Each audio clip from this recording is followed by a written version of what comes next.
네, 아까 기도하는데 세상에는 돈으로 할 수 없는 일들이 너무 가득하다. 네, 그 얘기를 하는데 그런 생각이 들더라고요. 정말 돈으로 할 수 없는 일이 가득하지. 저는 돈이 없어도 너무 행복하거든요. 근데 제가 살면서 돈이 많아도 행복하지 않은 사람 너무 많이 봤어요. 네, 근데 그 찬양을 하면서 제가 만든 찬양이지만 정말로 제 고백 같아서 또 많이 은혜가 되더라고요. 여러분 무화과 나무에 열매가 없고 외양간에 소가 없고 여러분 기뻐 뛰면서 감사할 수 있겠습니까? 어? 오늘 말씀에 그 답이 있을 수도 있어요. 네. 우리가 지난 시간 열왕기하 23장 요시야 왕의 놀라운 종교개혁을 살펴봤는데요. 오늘은 23장, 24장, 25장 이렇게 해서 열왕기하를 마무리를 짓겠습니다. 마무리를 지으려고 보니까 유다도 같이 멸망을 하네요. 네, 그래서 유다의 멸망까지 그렇게 한번 살펴보는 시간을 갖도록 하겠습니다. 지난 시간 우리가 살펴봤는데 요시아의 죽음과 그 이후에 유다의 급격한 몰락이 이제 시작이 됩니다. 그래서 앞부분은 요시아의 종교 개혁이 절정에 이르렀다면 이 23장 후반부는 경건한 왕이 떠난 후에 유다가 어떻게 멸망해 가는가, 어떻게 무너져 가는가, 네, 그것을 보여줍니다. 일단 29절을 보면요. 요시야 당시에 애굽의 왕 바로 느고가 아수르 왕을 치고자 하여 유브라데 강으로 올라가므로 요시야 왕이 맞서 나갔더니 애굽 왕이 요시야를 무기토에서 만났을 때에 죽인지라. 성경에서 요시야의 평가와는 좀 어울리지 않게 의아한 죽음을 맞이하죠. 네, 살해를 당하는 거예요, 요시야가. 이 부분이 이제 열왕기하에서는 기록이 전혀 안 돼 있기 때문에 우리가 병행 본문, 역대하 본문을 보면요. 이 당시에 이제 세계 정세는 급변해가지고 이 아수르 세력에서 새로운 강자로 이제 바벨론이 막 떠오르고 있었습니다. 그러니까 지금도 우리 세계 여러 나라들이 패권 경쟁을 하는 것처럼 이 당시에도 그 패권 경쟁이 굉장했단 말이에요. 근데 이제 아수르가 점점점 쇠퇴하고 이제 바벨론이라는 그런 나라가 이제 일어나고 있는 거예요. 이 당시에 이제 애굽의 바로 느고가 아수르를 도와서 바벨론을 막기 위해서 북쪽으로 올라가고 있었습니다. 그런데 요시아가 이를 저지해요. 예, 그래서 역대하 35장을 보면 느고가 뭐라고 이야기를 하냐면 요시아야, 나는 지금 너랑 싸우려고 온 게 아니야. 그러니까 너는 나서지 마. 너는 나서지 말고 하나님이 나와 함께 하시니까 방해하지 마. 이렇게 경고를 합니다. 그런데 너무 놀랍지 않아요? 애굽의 그 느고 왕이 하나님의 이름을 이렇게 들먹인다라는 사실이 되게 낯설잖아요. 그런데 진짜로 하나님이 나와 함께 하시니까 막지 말라 이런 말을 해요. 근데 요시아가 듣지 않죠. 역대하 35장 22절을 보면요. 요시아가 돌이키지 아니하고 변장하고 싸우고자 하여 느고의 입에서 나오는 하나님의 말씀을 듣지 아니하고 라고 나와 있습니다. 결국에 요시아는 전쟁에 참여했고 무기토에서 화살을 맞아 죽어요. 위대한 개혁자 신실한 왕, 하나님을 사랑하는 왕도 죽음을 피할 수는 없는데 왜 이런 죽음을 맞았을까? 물론 뭐 이렇게 죽을 수 있죠. 우리 세례 요한의 죽음도 봐요. 얼마나 허무하고 허망하고 그렇게 너무 허무하잖아요. 예, 여자가 낳은 아들 중에 제일 위대하다고 했는데 요시아의 실수는 무엇일까? 근데 이거를 신학적으로 성경학자들이 어떻게 바라보냐면 이거는 뭐 개인적인 뭐 그 해석이지만 첫 번째로는 그가 하나님의 뜻을 묻지 않았다. 두 번째로는 지나친 정치적 판단이 개입됐다. 그러니까 당시 요시아는 바벨론 편에 서 있었던 것 같아요. 아무래도. 하지만 하나님은 정치적 계산보다는 하나님의 뜻에 순종하기를 원했는데 뭐 요시아가 그러지 못했다. 뭐 이런 설이에요. 그다음에 세 번째, 영적인 교만의 가능성. 근데 이거는 조심스럽지만 가능한 해석이 아닐까. 또 이런 생각도 해봅니다. 어찌됐든 요시아는 그 나라를 잠시 연장시키기는 하였으나 하나님께서 선고하신 국가적 심판을 취소할 수는 없었어요. 그래서 저는 뭐 이거는 신학적인 해석이기 때문에 어디에 힘이 실린다라고 말할 수는 없지만 저는 그런 것 같아요. 그 느고가 뭐 그게 진짜 하나님의 말씀인지 어떤지는 모르겠지만 나는 하나님께서 나를 보내셨다. 그러니까 내 길을 막지 마라. 이렇게 얘기했잖아요. 그런데 우리가 정말 항상 상황을 통해, 환경을 통해, 문제를 통해, 위기를 통해, 사람을 통해, 자연을 통해 하나님 우리에게 계속 사인해 주시고 시그널을 보내주시고 말씀하시기 때문에 우리는 항상 귀를 기울이고 있어야 되거든요. 그래서 그 부분이 좀 아쉽지 않았나. 하나님을 잘 믿으면 고난이 없을 것이다. 이렇게 성경은 말하고 있지는 않아요. 그런 관점에서 성경을 읽으면 정말 뭐 이 땅에서의 삶은 진짜 하나님 앞에 정말 영적인 세계로 보면 그 눈으로 보면 정말 이 땅에서 보이는 건 아무것도 아니구나. 그리고 이 사람의 목숨이라는 거, 생명이라는 거, 사람이 이렇게 죽음을 보고 우리가 이제 아까도 세례 요한을 얘기를 했지만 이런 죽음을 볼 때 정말 이 우리가 보이는 세상 이건 진짜 아무것도 아니구나. 너무 덧없는 거예요, 인생이. 그런데 어찌됐든 저는 그래요. 우리가 삶을 살아가면서 뭐 길든 짧든 우리는 항상 하나님의 뜻에 그리고 하나님의 음성에 귀를 기울이고 있어야 된다. 여러분 사람이 겸손하면 하나님의 음성이 들리거든요. 근데 하나님의 음성이 듣지 못한다는 것은 내가 겸손하지 않다는 거예요. 내가 겸손하면 하나님의 음성이 들려요. 그런데 그 겸손이 무슨 겸손이냐면 하나님의 음성을 듣기 위해서 귀를 기울이고 있는 게 겸손이에요. 그 자체가. 그리고 우리가 즉 하나님의 음성을 들으려면 하나님께 귀를 기울이고 있으면 들려요. 그리고 우리가 하나님을 의식하는 만큼 하나님의 임재를 구하는 만큼 그분의 음성을 그리고 그분의 뜻을 내가 간절히 원하면 하나님의 음성은 들려요. 그런데 요시아는 귀를 기울이지 못했던 것 같아요. 어찌됐든 믿음의 지도자가 죽고 나라는 급격도로 흔들리기 시작합니다. 요시아가 죽으니까 이제 백성들은 요아스를 왕으로 세워요. 근데 3개월 만에 폐위됩니다. 그리고 나서 본문에서 반복해서 얘기하는 건 뭐냐? 그가 여호와 보시기에 악을 행하였더라. 그냥 짧게 또 한 줄로 끝나버려요. 그리고 나서 느고는 요아스를 애굽으로 끌고 가 버려요. 그리고 형제 엘리야김을 왕으로 세우고 그 엘리야김이라는 이름을 바꿔버립니다. 어떻게? 여호와김으로. 근데 이 장면은 어떤 상징적 의미를 갖고 있냐? 이미 애굽의 꼭두각시가 되었다는 거죠. 왕의 이름도 막 자기들 마음대로. 그러니까 왕조차 자기 이름을 지킬 수 없는 그런 처지가 된 거예요. 여러분, 우리가 하나님 두려워하지 않으면 세상의 종이 돼요. 하나님의 종이 되지 않으면 우리는 세상의 종이 돼요. 예, 우리가 하나님의 종이 되느냐, 마귀의 종이 되느냐. 결국에 하나님 경외하고 순종하는 삶은요, 어떤 삶이다? 가장 자유로운 삶이다. 사람들은 내가 내 맘대로 살면 되게 자유할 것 같아요. 그런데 아니에요. 인간은 하나님을 떠나면 구속당하게 되어 있고 속박당하게 되어 있고 모든 올무에 걸리게 되어 있어요. 그러니까 진리가 우리를 자유케 하는 거예요. 진리가 우리 안에 있어야만, 우리는 하나님 곁에 있어야만, 하나님 안에 속해 있어야만 진정한 자유가 있다는 거예요. 근데 우리는 마귀에게 속죠, 항상. 그러니까 속임을 당하니까 그게 자유가 없다고 생각을 하지만 그렇지 않죠. 어찌됐든 하나님을 떠난 삶은 온갖 위험과 올무와 저주의 그늘에 속박되는 자유를 완전히 그 박탈당한 그런 삶을 살게 되는 것입니다. 우리는 무조건 마귀의 통치 아니면 제가 주일날에도 얘기했지만 마귀가 짠 플랜 그대로 우리가 마귀의 지배를 받으면 그 운명을 피할 수가 없습니다. 결국에 지옥길로 멸망길로 가게 되는 거예요. 그래서 35절에서 37절까지 본문의 마지막을 보면 여호와김 역시 뭐라고 기록되냐? 한 줄로 끝나요. 여호와 보시기에 악을 행하였더라. 우리가 인생을 살아갈 때 하나님 앞에서 어떻게 기록으로 남느냐, 이거는 굉장히 중요한 것 같아요. 여기서 우리는 중요한 사실을 발견합니다. 요시야는 개혁을 했고 산당을 제거했고 정말 우상을 부수었고 전무후무하게 성전을 정결하게 했어요. 그러나 백성들의 마음까지 완전히 변화시키지는 못했습니다. 어찌됐든 우리 오늘날도 똑같은 것 같아요. 교회를 다니지만 믿음이 없는 경우, 부모의 신앙이 나의 신앙이 될 수 없고, 그 누군가의 사람의 신앙이, 리더십의 신앙이 결코 나의 신앙이 될 수 없다는 거, 저도 목회를 하면서 많이 느껴요. 최선을 다해서 씨를 뿌리지만 그 씨가 어디에 어떤 밭에 떨어지는가 너무 중요한 것 같아요. 제가 항상 생각하는 게, 진리가 선포돼도 사람들은 진리 가운데 돌아오지 않는데, 그래 진리가 아니라 비진리가 선포될 때 얼마나 영혼들이 많이 유린을 당하고 지옥길로 가게 될까, 이런 생각을 많이 하게 됩니다. 여러분, 우리가 하나님을 만나야 돼요. 나는 나의 신앙을 가지고 있어야 됩니다. 나의 신앙. 그러니까 내가 예배드리고 교회 다니고 열심히 신앙생활 해도요, 나만의 골방이 있어야 돼요. 내가 하나님 만나는 그 자리. 그게 없으면, 나의 신앙이 없으면 우리는 언젠가 무너져요. 외적인 종교 개혁보다 중요한 것은 마음의 변화. 요시야의 개혁은 위대했지만 백성들의 마음은 깨끗해지지 못했습니다. 어찌됐든 이어서 24장으로 넘어가면 요시야가 죽고 난 이후에 남유다 왕국의 몰락이 이제 시작됩니다. 아까도 얘기했듯이 세계 패권은 바벨론으로 넘어갔어요. 유다는 바벨론의 속국이 됩니다.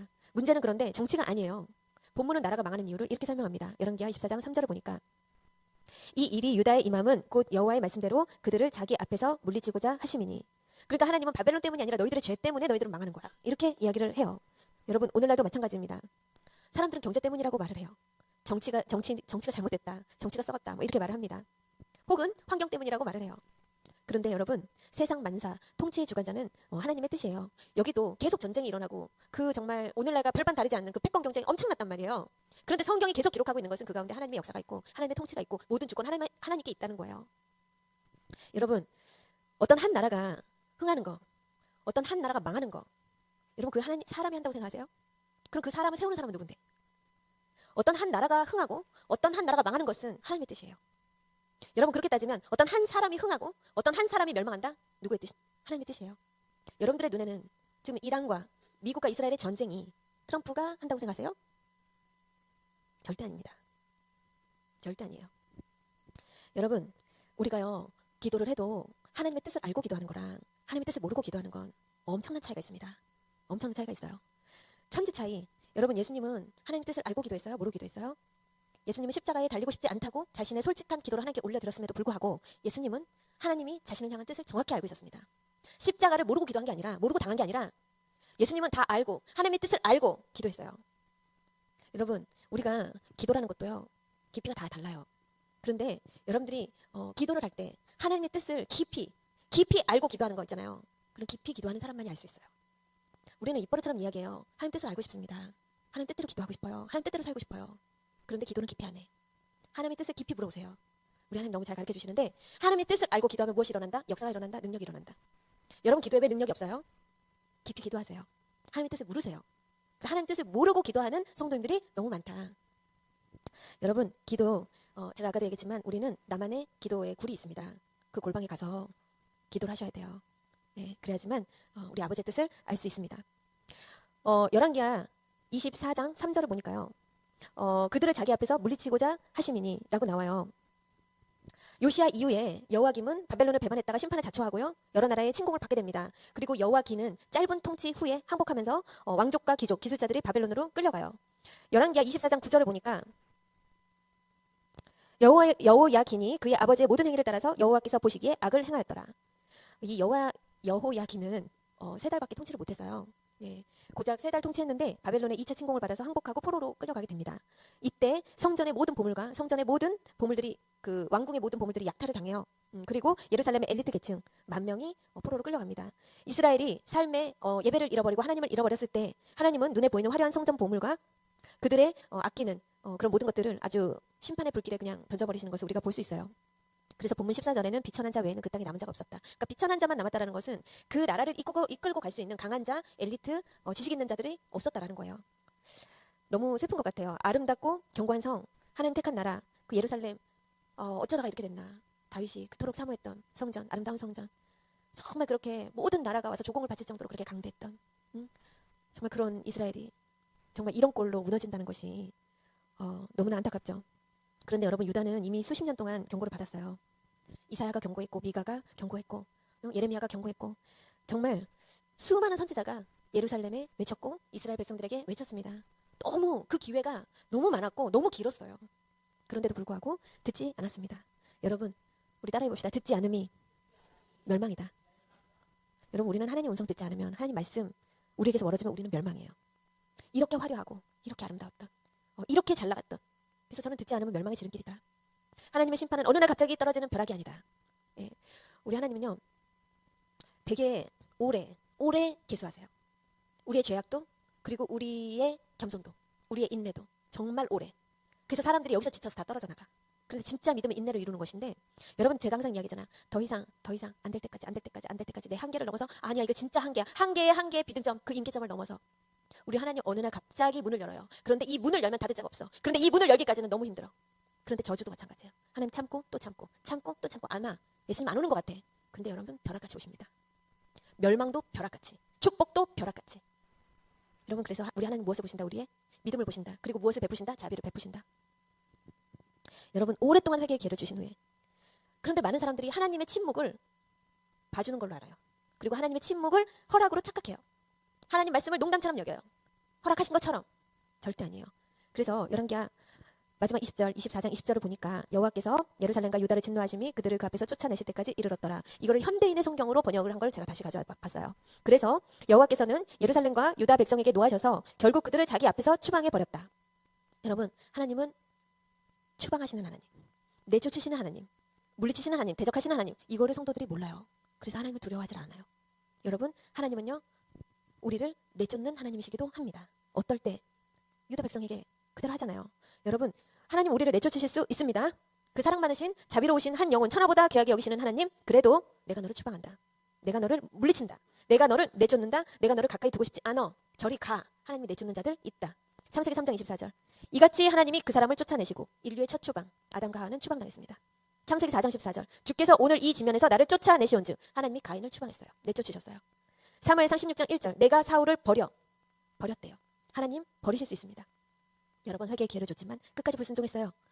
북이스라엘은 우상숭배를 또 반복했죠. 하나님이 내 앞에서 쫓아낸다. 열왕기하 17장 23절. 이스라엘을 자기 앞에서 쫓아내신지라. 여러분, 하나님이 우리를 쫓아내시면 우리가 이렇게 비참한 신세가 되는 거예요. 요시야의 개혁 이후에도 하나님을 말씀하시죠. 누구에게? 유다에게.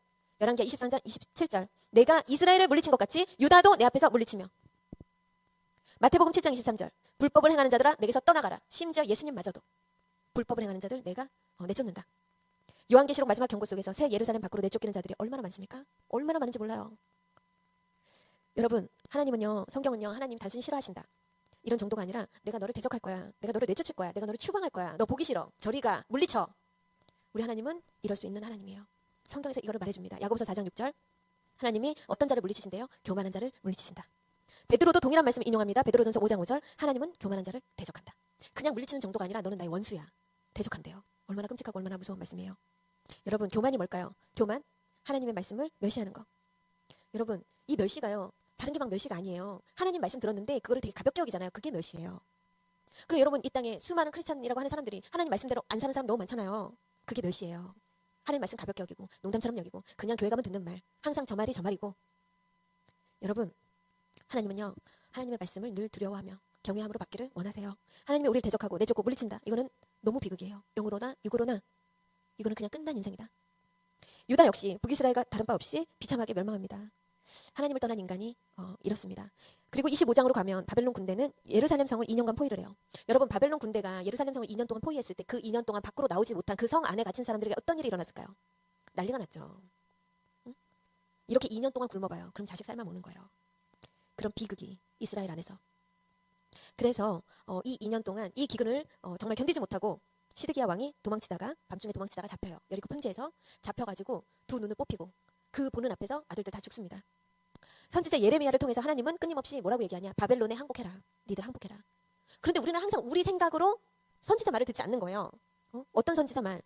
항복해라. 그러면 하나님이 항복하라고 말할 리가 없는데. 아니요. 근데 하나님은 분명히 항복하라고 했어요. 근데 이들은 끝까지 하나님이 도와주실 거라고 그런 믿은 자만 때문인지는 모르겠으나 항복을 하지 않죠. 그러다가 멸망합니다. 자기 생각대로 바벨론 대적했다가 비참한 신세가 돼요. 그러니까 하나님이 대적해라 그럼 대적하고 하나님이 그냥 너 적군 앞에 무릎 꿇어 그럼 우리 무릎 꿇어야 돼요. 근데 그렇게 하지 않으니까 비참한 신세가 된 것입니다. 그래서 영적 소경인 시드기야는 결국 육신의 눈마저 뽑혔다.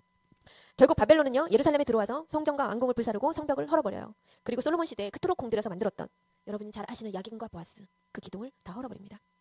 성전을 헐어요. 이거는 좀 번의 이야기인데 여러분 요한계시록을 보면은 왜 마귀를 바벨론에 비유할까요? 왜? 수많은 나라가 이스라엘 대적했거든요. 근데 무조건 마귀의 상징은 바벨론으로 나와요. 왜 그래요? 그 수많은 이스라엘을 대적했던 모든 나라가 하지 않은 것 그걸 바벨론이 합니다. 뭘 하죠? 예루살렘 성전을 무너뜨려요. 하나님의 교회를 무너뜨려요. 성전을 무너뜨려요. 그래서 로마, 음녀, 바벨론, 마귀를 이렇게 표현하는 거예요. 그 두 나라가 하나님의 성전을 무너뜨렸기 때문에. 여러분 이때 종교 지도자들이 군 지휘관들이 다 처형을 당하고 대다수의 그 백성들이 포로로 잡혀갑니다. 이게 11개 전체의 결론이자 본문의 마지막 단락. 그런데 이 마지막 단락 중에 조금 희한한 내용이 있습니다. 27절부터 조금 분위기가 반전되는데 갑자기 37년을 뛰어넘어요. 갑자기 예루살렘이 함락된 지 37년이 훌쩍 지나서 내용이 이어지는데 바벨론의 새로운 왕이 갑자기 그때 포로로 끌려갔던 여호야긴 왕을 풀어줍니다. 풀어주고 석방시키고 그리고 그 바벨론 왕이 그에게 친절을 베풀어서 그의 자리를 다른 왕들의 자리보다 상속으로 높이고 그리고 자신이 먹는 식탁에 그 왕을 앉혀요. 성경의 저자는 남유다의 멸망 이후에 왜 뜬금없이 37년 후에 그 폐위되었던 그 왕의 석방 소식을 왜 적어놓았을까? 이 비밀은 사무엘하에 있습니다. 사무엘하 7장 16절을 보면요. 내 집과 내 나라가 내 앞에서 영원히 보존되고 내 왕위가 영원히 견고하리라. 다윗에게 하셨던 약속 때문에. 무엇을 약속했죠? 너의 씨는 절대 멸망하지 않는다. 너에게서 왕이 끊어지지 않는다. 그 약속 때문에 그 여호야긴 왕 누구도 유다의 누구도 우리나라는 끝났다. 예, 모든 씨가 다 죽은 것처럼 그죠? 그리고 모든 소망이 다 죽은 것처럼 그런 상황이에요. 그런데 갑자기 뜬금없이 바벨론 왕이 이 남유다의 왕을 풀어주면서 이를 석방시키죠. 이 여호야긴 왕에게서 누구가 난다? 예수님이 탄생하십니다. 다윗의 혈통 이 여호야긴을 한 사람을 하나님이 다시 살려주시면서 그 씨에서 이제 예수님의 혈통이 이어지는 거죠. 그러니까 하나님이 택하신 다윗 왕의 그 혈통은 약속대로 이어진다. 그러니까 여러분 하나님의 사람들이 그런 거죠. 끝난 게 아닌 끝이라고 생각할 때 시작할 수 있는 유일한 사람들 그런 사람들이 하나님의 사람들이죠. 끝난 것 같아도 다시 부활하고 예수 믿는 자들은 죽어도 끝이 아니고 사망이 없다. 그 이유는 죽은 것 같으나 항상 부활한다. 죽어도 부활한다. 그러니까 너희들에겐 사망이 없어. 죽음이 없어. 여러분 그게 왜 그러냐? 그게 하나님의 약속이고 언약이기 때문에 그렇습니다. 여러분 하나님의 약속과 언약이 얼마나 무섭고 위대한가? 수천 년, 수만 년이 흘러도 절대 1.1획도 땅에 떨어지지 않는 하나님의 약속. 그리고 하나님의 약속은 인간과 같지 않기 때문에 변개함이 없다라는 거예요. 변경 취소 이런 게 없다라는 거예요. 그러니까 하나님의 약속을 받은 하나님의 사람들은 얼마나 놀라운 그 약속을 받은 것인지. 그래서 이렇게 열왕기하는 사실상 예수님을 바라보면서 끝나는 책이에요. 인간 왕들은 모두 실패했죠. 솔로몬도 므낫세도 다 실패했어요. 시드기야도 실패했고. 그러나 참된 왕이 올 것입니다. 그게 바로 예수 그리스도라고 말하고 있어요. 그리고 열왕기하 25장은 인간 역사의 실패를 보여주었죠. 인간의 왕국은 영원하지 않다. 그러나 하나님의 나라는 영원하다. 하나님은 남은 자를 보존하십니다. 왜? 하나님의 나라를 위해서. 그리고 우리가 어떤 상황에 있어도 이 땅에 그루터기는 남겨둬요. 왜? 하나님의 나라를 위해서. 여러분 절망 속에서도 소망의 씨앗을 남겨두시는 하나님. 우리는 그 부활의 하나님을 믿고 있기 때문에 우리는 어떤 절망도 어떤 불행도 어떤 고통도 우리는 견딜 수 있다. 이 믿음으로 이 약속으로. 그래서 여러분 성전은 불탔지만 예루살렘을 향한 하나님의 약속은 불타지 않았습니다. 그래서 여러분 우리 인생도 모든 것이 끝난 것 같은 그런 때가 있어요. 무너진 것 같고 실패한 것 같고 희망이 없는 것 같고 그러나 하나님은 마지막 장까지 소망을 기록하시는 그런 하나님이십니다. 열왕기하도 끝난 것처럼 보였어요. 그런데 25장 남은 두 구절이 우리에게 소망을 주는 거예요. 하나님은 새로운 시작을 준비하고 계시다는 것들을 하나님 보여주십니다. 여러분, 이 땅에 예수님이 오셨기 때문에 우리는 그분 안에서 항상 부활하고 돌아갈 수 있습니다. 그래서 우리가 반드시 기억할 것은 오늘의 말씀을 통해서 여러분들 하나님 말씀에 귀를 기울이시는 여러분들 되시길 바랍니다. 하나님을 떠남은 멸망과 심판뿐이다. 이것을 여러분들이 꼭 기억하시고, 북이스라엘과 남유다 멸망의 공통점은 하나님이 무수한 선지자를 보냈음에도 불구하고 하나님 말씀을 주시고 회개하고 돌이킬 기회를 계속 주셨지만 그들은 그 말씀을 듣지 않았다는 거예요. 여러분, 우리가 매일마다 오는 이 예배의 시간, 이 예배의 시간이 그냥 익숙한 이 자리가 아니에요. 이 자리도 하나님은 우리에게 말씀하시는 기회의 자리요, 약속의 자리요, 축복의 자리예요. 그 우리는 항상 하나님의 말씀을 귀 기울이고 오늘 나에게 주시는 말씀, 그리고 하나님이 나를 향한 뜻이 오늘 지금 이 순간 무엇인가, 우리는 그것을 찾고 하나님의 말씀을 항상 두려운 마음으로 그렇게 들어야 할 줄로 믿습니다. 하나님이 더디오신다, 침묵하신다. 그러나 하나님은 반드시 말씀대로 행하신다. 예, 껍데기 신앙을 버리고 형식적 신앙을 버리고 우리는 이 선지자들의 모든 언약과 예언을 믿고 말씀에 순종하는 그런 행동하는 삶을 살아야 할 것입니다. 우리가 매일 하나님의 말씀을 두려워하고 귀를 기울인다면, 그리고 그 말씀대로 우리가 살아간다면, 또 살아가기 위해서 우리가 의지를 드린다면 우리 삶은 하나님이 가장, 성령께서 가장 귀한 은혜로 채워주시고 또 우리가 가장 안전한 곳에 거하게 될 것이다. 그렇게 믿습니다. 오늘 들은 말씀을 생각하면서 각자 기도하는 시간